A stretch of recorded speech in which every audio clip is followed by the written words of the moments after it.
جنت میں اپنے ماں باپ سے ملاقات کیسے ہوگی؟ وہ منظر کیسا ہوگا؟ جنت میں کن کن رشتہ داروں سے ملاقات ہوگی؟ یہ جاننا ہر مسلمان کے لیے ضروری ہے۔ جان کر آپ حیران رہ جائیں گے۔ بسم اللہ الرحمن الرحیم۔ ناظرین، کسی بھی انسان کے لیے دنیا میں سب سے زیادہ پاکیزہ اور محبت کرنے والا رشتہ اس کے ماں باپ کا ہوتا ہے۔ اس کے بعد انسان کے سگے بہن بھائی اور پھر دوسرے رشتہ دار آتے ہیں۔ اس دنیا میں قائم یہ رشتے کسی بھی انسان کے لیے اولین ترجیح ہوتے ہیں، جبکہ کچھ رشتے تو ہماری زندگی کے لیے ایسے اہم اور لازم و ملزوم بھی ہو جاتے ہیں کہ ان کے بغیر زندگی گزارنا ناممکن اور محال ہو جاتا ہے۔ محترم ناظرین، جنت ایک ایسی شاندار اور بے مثال جگہ ہے جو اللہ عز و جل نے ایمان والوں کے لیے بنائی ہے، اور اس میں ایسی نعمتیں رکھی ہے جو نہ کسی آنکھ نے دیکھی، نہ کسی کان نے سنی اور نہ ہی کسی دل میں ان کا خیال آیا۔ جنت کے بارے میں کچھ بیان کیا جاتا ہے وہ صرف سمجھانے کے لیے ہوتا ہے، ورنہ دنیا کی اعلیٰ ترین چیز کا بھی جنت کی کسی نعمت سے کوئی مقابلہ نہیں۔ لیکن اب سوال یہ ہے کہ کیا انسان کی نہ ختم ہونے والی زندگی یعنی جنت میں بھی ہمارے یہ اہم اور پاکیزہ رشتے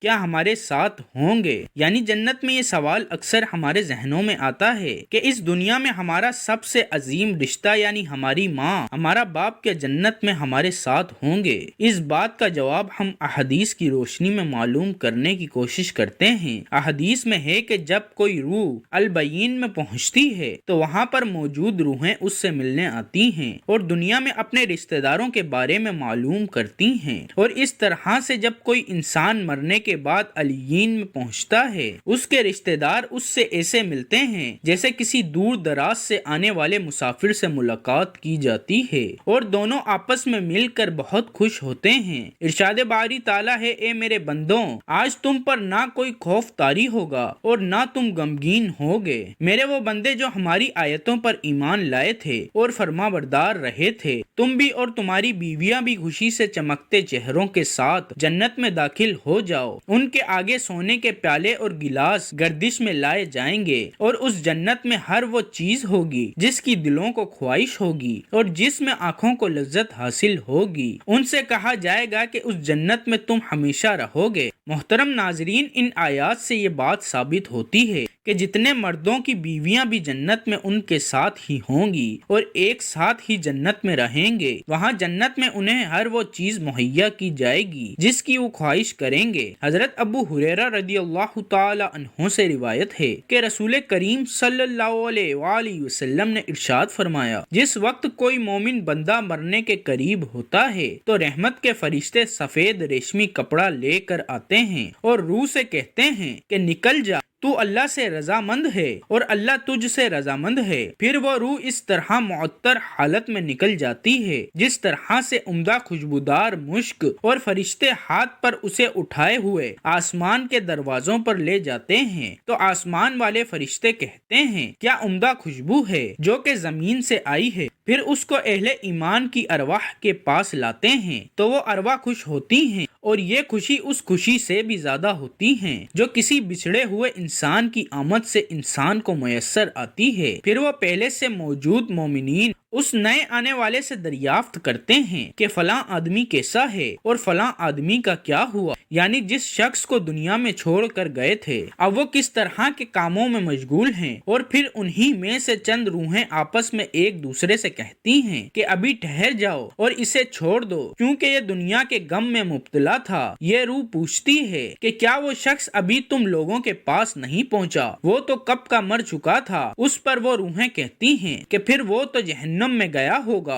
محترم ناظرین، پیارے نبی حضرت محمد مصطفیٰ صلی اللہ علیہ وآلہ وسلم نے ارشاد فرمایا کہ تمہارے اعمال تمہارے ان رشتہ داروں اور خاندان والوں کے سامنے جو عالم برزخ میں ہیں پیش کیے جاتے ہیں۔ اگر نیک اعمال ہوں تو وہ خوش ہوتے ہیں اور کہتے ہیں کہ اے اللہ، آپ کا فضل اور رحمت ہے، بس اپنی یہ نعمت اس پر پوری کیجیے اور اس پر اس کو موت دیجیے۔ اس طرح ان پر گناہگار شخص کا عمل بھی پیش ہوتا ہے تو وہ کہتے ہیں اے اللہ، تعالیٰ اس کے دل میں نیکی ڈال دے جو تیری رضا اور قرب کا سبب ہو جائے۔ مختلف روایات سے معلوم ہوتا ہے کہ جنت میں مختلف رشتہ دار ایک دوسرے کو پہچانتے ہوں گے اور ایک دوسرے سے ملتے جلتے رہیں گے، اور ان میں سے بعض کو ایک ساتھ رکھا جائے گا۔ سورہ طور کی آیت نمبر 21 میں اللہ سبحانہ و تعالیٰ کا فرمان ہے، جو لوگ ایمان لائے اور ان کی اولاد نے بھی ایمان میں ان کی پیروی کی تو ان کی اولاد کو ہم انہی کے ساتھ شامل کر دیں گے اور ان کے عمل میں سے کسی چیز کی کمی نہیں کریں گے۔ حضرت ابن عباس رضی اللہ تعالی عنہ سے مروی ہے، بے شک اللہ تعالی مومن کی آنکھوں کو ٹھنڈا کرنے کے لیے اس کی اولاد کو ان کے اصل مقام بلند کر کے اس کے پاس اس کے درجے میں پہنچا دیں گے، اگرچہ یہ اولاد اپنے اعمال کے اعتبار سے اس درجے تک نہ پہنچتی ہو۔ پھر آپ صلی اللہ علیہ وآلہ وسلم نے یہ آیت تلاوت فرمائی، جو لوگ ایمان لائے ہیں اور ان کی اولاد نے بھی ایمان میں ان کی پیروی کی۔ اس سے معلوم ہوتا ہے کہ انسان کی اولاد کو اس کی خواہش کے مطابق ان کے ساتھ ہی رکھا جائے گا۔ جو لوگ جنت میں جائیں گے تو یقیناً یہ وہ لوگ ہوں گے جنہوں نے اس دنیا میں نیک اعمال کیے ہوں گے، جبکہ ایسے لوگ بھی ہوں گے جنہوں نے گناہ کیے ہوں گے لیکن اپنے گناہوں پر شرمندہ ہو کر اس دنیا میں ہی اللہ سے معافی مانگ لی ہوگی اور سچے دل سے توبہ و استغفار کر لیا ہو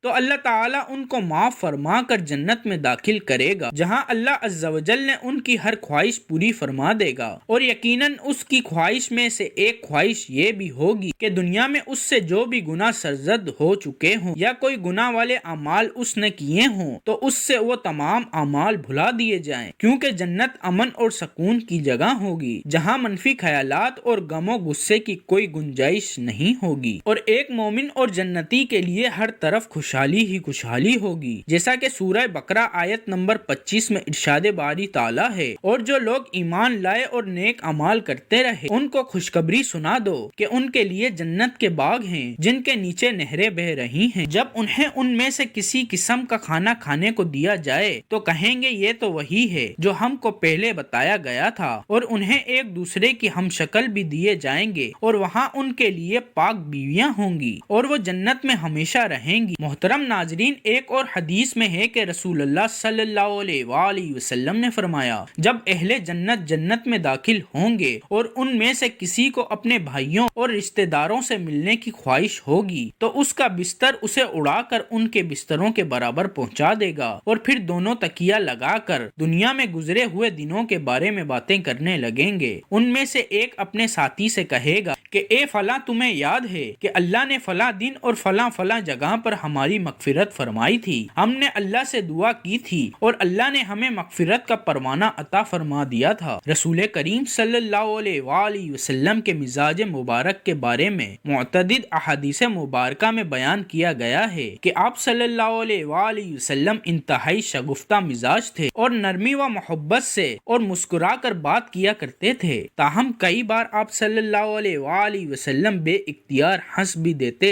مگر یہ اس وقت ہوتا جب آپ صلی اللہ علیہ وآلہ وسلم آخرت کے حالات بیان فرما رہے ہوتے تھے۔ امام عسقلانی رحمۃ اللہ علیہ فرماتے ہیں، یہ کہا گیا ہے کہ آپ صلی اللہ علیہ وآلہ وسلم صرف آخرت کے امور میں ایسا کرتے تھے، اگر کوئی معاملہ دنیا سے متعلق ہوتا تو اس پر آپ صلی اللہ علیہ وآلہ وسلم صرف تبسم فرمایا کرتے تھے۔ آپ صلی اللہ علیہ وآلہ وسلم نے ایک بار صحابہ کرام کو یہ آگاہ کیا کہ روز محشر جب کسی کو جہنم سے نکال کر جنت میں بھیجا جائے گا تو اس کی حالت کیا ہوگی۔ اس پر آپ صلی اللہ علیہ وآلہ وسلم نے ہنس کر واقعے کے احوال بیان کیا۔ بخاری شریف اور مسلم شریف میں یہ متفقہ حدیث مبارکہ یوں بیان کی گئی ہے۔ حضرت عبداللہ بن مسعود رضی اللہ تعالی عنہ سے روایت ہے کہ حضور نبی اکرم صلی اللہ علیہ وآلہ وسلم نے فرمایا، مجھے اچھی طرح معلوم ہے کہ سب سے آخر میں جہنم سے کون نکالا جائے گا، یہ سب سے آخر میں کون جنت کے اندر داخل ہوگا۔ یہ آدمی اپنے جسم کو گھسیٹتا ہوا جہنم سے باہر نکلے گا، چنانچہ اللہ تعالیٰ اس سے فرمائے گا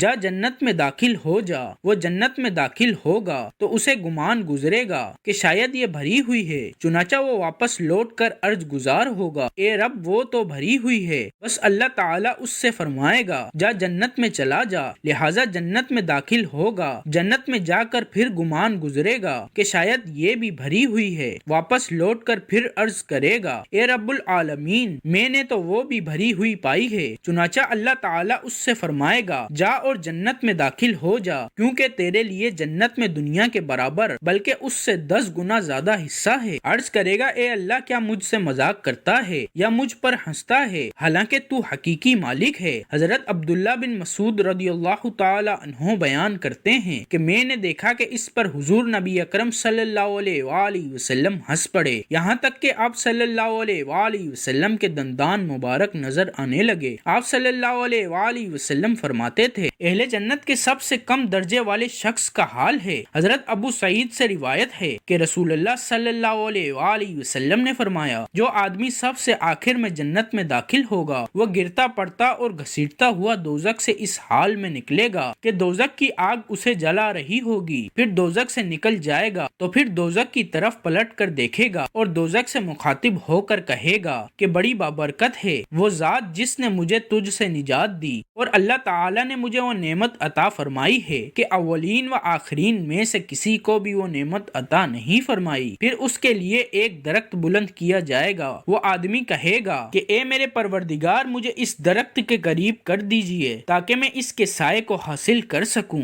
اور اس کے پھلوں سے پانی پیوں۔ اللہ تعالیٰ فرمائیں گے اے ابن آدم اگر میں تجھے یہ دے دوں تو پھر اس کے علاوہ تو اور کچھ نہیں مانگے گا؟ وہ عرض کرے گا کہ نہیں اے میرے پروردگار۔ اللہ تعالیٰ اس سے اس کے علاوہ اور نہ مانگنے کا معاہدہ فرمائیں گے اور اللہ تعالیٰ اس کا اثر قبول فرمائیں گے، کیونکہ وہ جنت کی ایسی نعمتیں دیکھ چکا ہوگا کہ جس پر اسے صبر نہ ہوگا۔ اللہ تعالیٰ اسے اس درخت کے قریب کر دیں گے، وہ سائے میں آرام کرے گا اور اس کے پھلوں کے پانی سے پیاس بجھائے گا۔ پھر اس کے لیے ایک اور درخت ظاہر کیا جائے گا جو پہلے درخت سے کہیں زیادہ خوبصورت ہوگا۔ وہ آدمی عرض کرے گا اے میرے پروردگار مجھے اس درخت کے قریب فرما دیجئے تاکہ میں اس کا سایہ حاصل کر سکوں اور اس کا پانی پی سکوں، اور اس کے بعد میں اور کوئی سوال نہیں کروں گا۔ اللہ تعالیٰ فرمائیں گے اے ابن آدم کیا تو نے مجھ سے وعدہ نہیں کیا تھا کہ تم مجھ سے اور کوئی سوال نہیں کرے گا، اور اب اگر تجھے اس درخت کے قریب پہنچا دیا تو پھر تو اور سوال کرے گا۔ اللہ تعالیٰ پھر اس سے اس بات کا وعدہ لیں گے کہ وہ اور کوئی سوال نہیں کرے گا، کیونکہ وہ ایسی نعمتیں دیکھے گا کہ جس پر وہ صبر نہ کر سکے گا۔ پھر اللہ تعالیٰ اس کو درخت کے قریب کر دیں گے اور اس کے سائے میں آرام کرے گا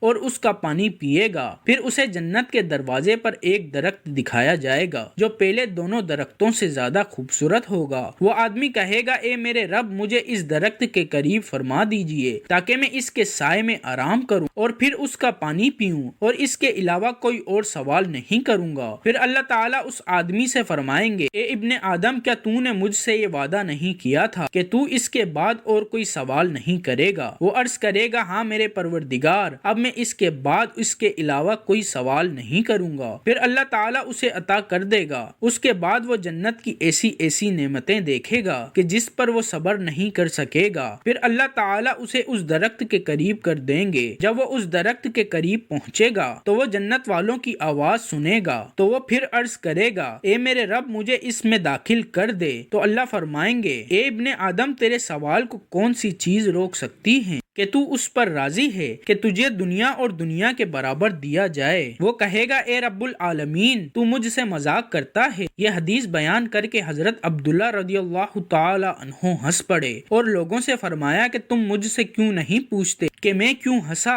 لوگوں نے کہا کہ آپ کس وجہ سے ہنسے؟ فرمایا رسول اللہ صلی اللہ علیہ وآلہ وسلم اسی طرح ہنسے تھے۔ فرمایا اللہ رب العالمین کے ہنسنے کی وجہ سے جب وہ آدمی کہے گا کہ آپ رب العالمین ہونے کے باوجود مجھ سے مذاق فرما رہے ہیں تو اللہ تعالیٰ فرمائے گا کہ میں تجھ سے مذاق نہیں کرتا مگر جو چاہوں کرنے پر قادر ہوں۔ اللہ عز و جل سے دعا ہے کہ ہمیں بھی اس دنیا کی آزمائش میں کامیابی و کامرانی عطا فرما کر جنت میں داخل فرمائے اور ہمارا خاتمہ ایمان پر فرمائے، آمین۔ ناظرین یہ تھی ہماری آج کی ویڈیو، اچھی لگی ہو تو ویڈیو کو لائک کریں، شیئر کریں، چینل کو سبسکرائب کریں اور کمنٹ باکس میں اللہ تعالیٰ کے 99 ناموں میں سے ایک نام ضرور ٹائپ کریں۔ اگلی ویڈیو تک کے لیے اجازت دیجیے، اللہ حافظ۔